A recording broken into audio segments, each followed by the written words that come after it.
Bienvenue dans cette troisième capsule d'une série de 5, d'une formation qu'on a conçue avec bonheur, qui vise à apprendre à faire équipe avec sa communauté pour transformer la participation citoyenne en levier de réussite collective.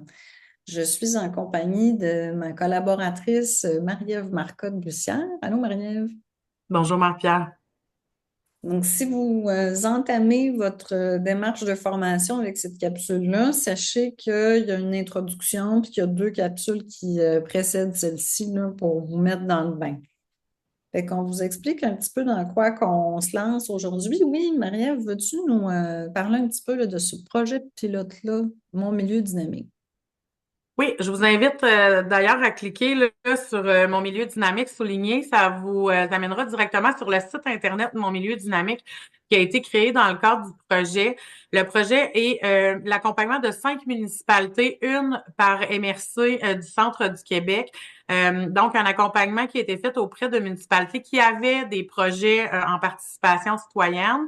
Elles ont eu l'accompagnement là, de professionnels, dont toi, Marie-Pierre.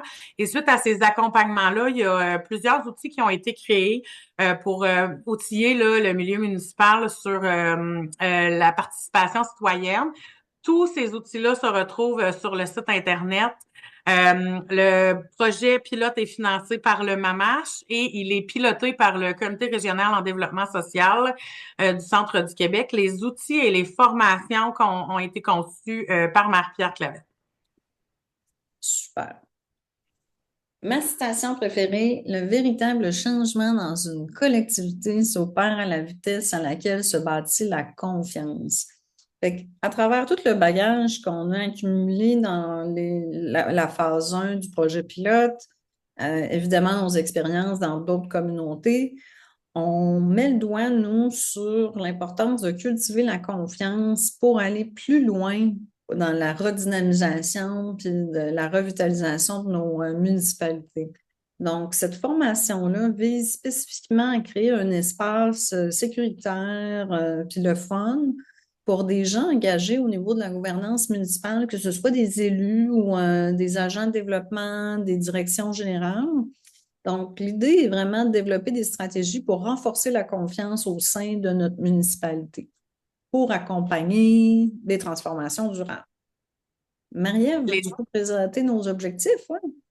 Les objectifs spécifiques de la série de capsules, le premier, c'était reconnaître le potentiel de la participation citoyenne. Donc, on s'est entendu sur ce qu'était la participation citoyenne, les bienfaits, puis les conséquences d'une non-participation citoyenne.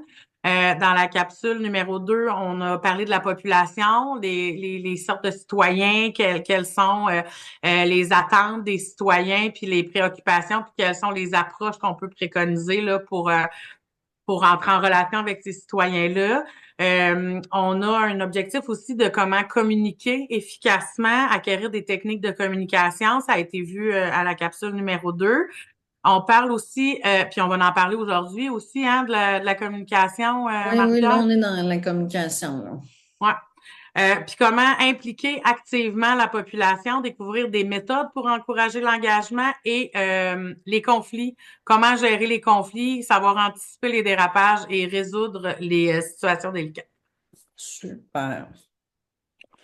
Fait que notre capsule actuelle, établir des bonnes relations avec les membres de notre communauté, ça passe, on veut l'aborder, cette question-là, sur trois champs, là. Donc, les principes d'une communication éthique. Ensuite, on va parler des bonnes pratiques de communication, puis on va vous proposer une stratégie pas à pas, là. Tu sais, vraiment une approche là, très méthodique pour s'assurer qu'on a des communications optimales avec notre monde.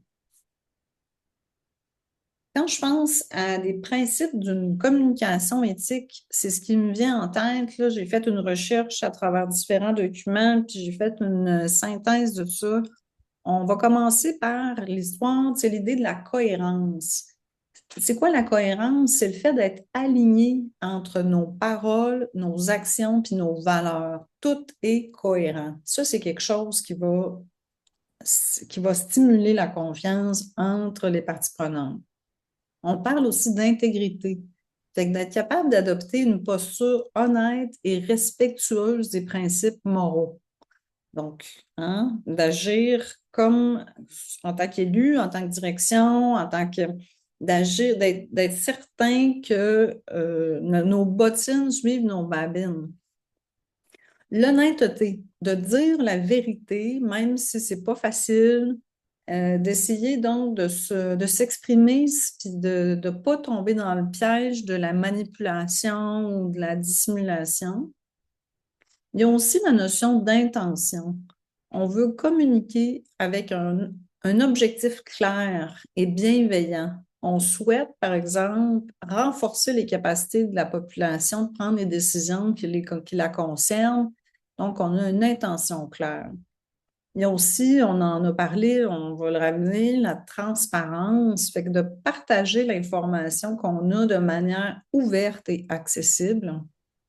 On parle aussi d'ouverture, hein, de cette notion-là là, d'être réceptif aux perspectives et aux idées des autres et de cette idée de questionner, donc de poser des questions pour clarifier puis approfondir la compréhension de ce que l'autre a à dire.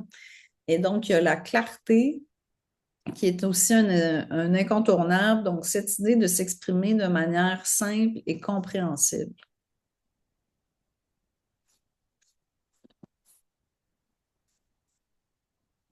Maintenant, on a des belles, bonnes pratiques hein, de communication à partager, Maria. Oui, le premier, c'est maintenir une communication régulière, ce qui veut dire de partager en continu des informations pertinentes sur les projets.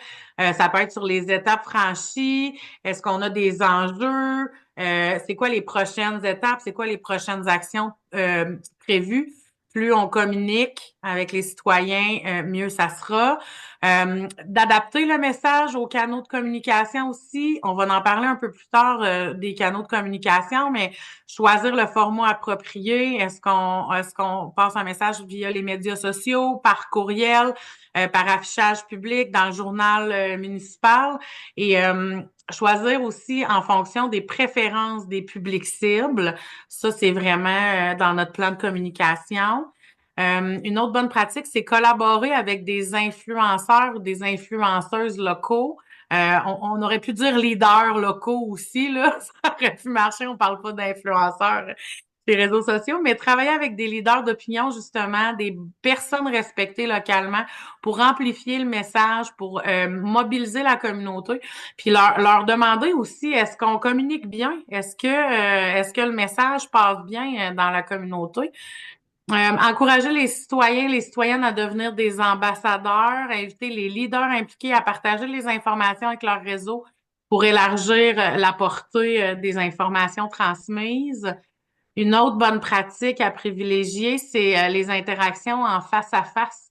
Donc, d'organiser des rencontres directes, des rencontres en présentiel et particulièrement pour des projets sensibles, pour des projets où on peut sentir une certaine réticence là, de la part des citoyens, dans le but de répondre aux questions, dans le but de renforcer le lien, puis dans le but de créer un espace où les citoyens auront la possibilité là, de donner leur opinion sur ce qui est en cours, en fait. Une bonne pratique aussi, c'est d'utiliser des outils visuels et interactifs. Est-ce qu'on peut intégrer des graphiques, des vidéos, des cartes interactives, puis tout ça là, dans le but de simplifier les concepts et de favoriser une meilleure compréhension là, de la part de la population? Utiliser des récits pour engager.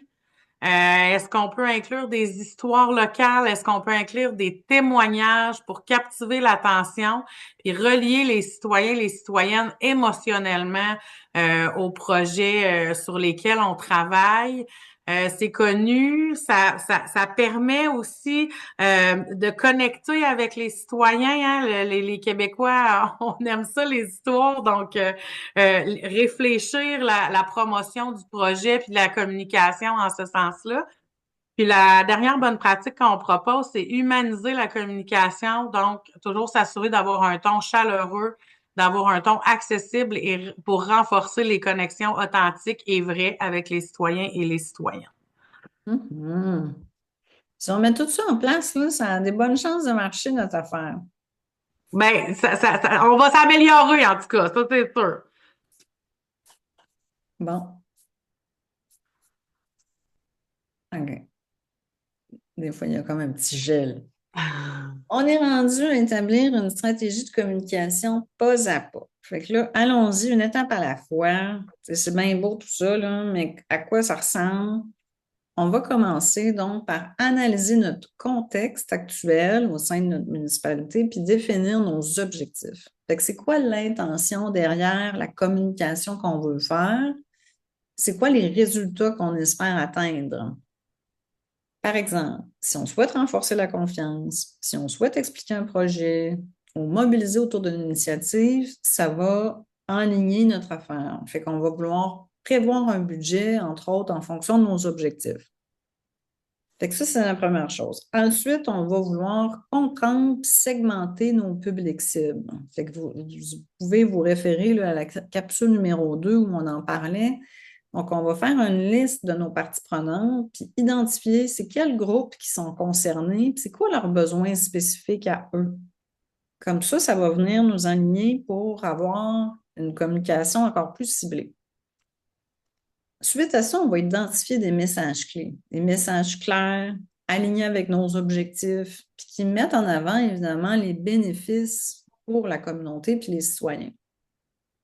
Une fois qu'on a notre message clé, on va choisir nos canaux de communication, donc sélectionner une plateforme, un moyen de diffusion en fonction des habitudes et des préférences. On le sait que c'est pas un moyen, un seul moyen qui va rejoindre tout le monde. Ça prend une diversité des moyens, puis il faut parfois faire preuve d'originalité aussi là-dedans. Suite à ça, là, on va être en mesure de pouvoir imaginer qu'on va faciliter la compréhension des messages par le plus grand nombre. Donc, on en a parlé là, de l'accessibilité, du langage simple, d'adopter des pratiques de communication qui sont inclusives. On va vouloir aussi planifier les actions dans le temps, avoir un calendrier stratégique avec des moments propices pour diffuser l'information. Fait que si on veut communiquer sur la durée, puis que les gens soient au courant, par exemple, de toutes nos étapes, on se fait un plan de match en fonction de ça. On veut mettre en place aussi des mécanismes de rétroaction, donc des outils, des espaces, des moyens pour permettre aux citoyens de donner leur avis, poser des questions, suggérer des idées.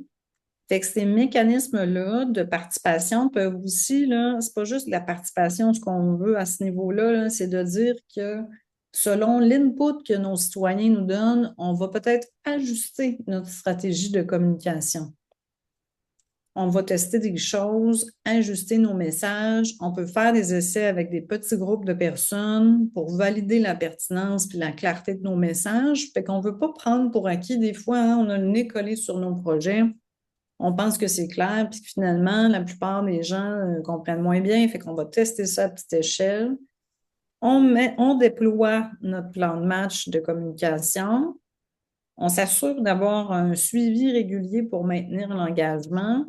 Et on peut mettre en place une démarche d'évaluation en toute simplicité pour aller mesurer l'impact puis ajuster notre stratégie en fonction de l'engagement, par exemple, des citoyens, de qu'est-ce que ça donne. Qu'est-ce que tu en penses, toi, de ce plan de match-là, Marielle?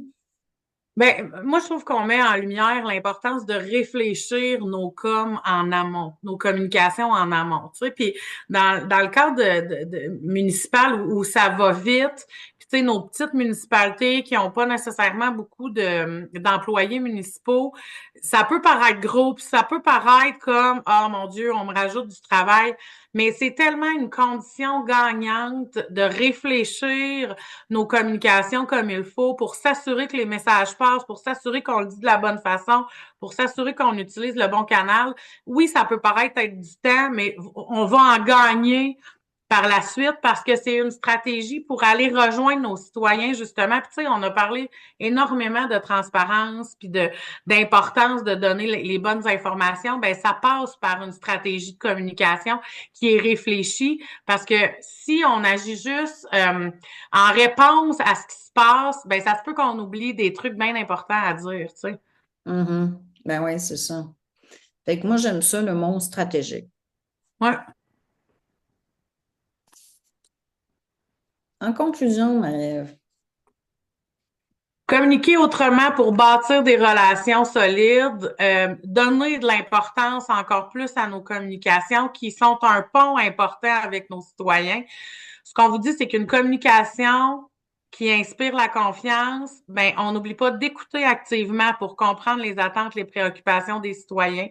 Encore une fois, on vous le répète, l'importance d'être transparent et cohérent dans les messages transmis.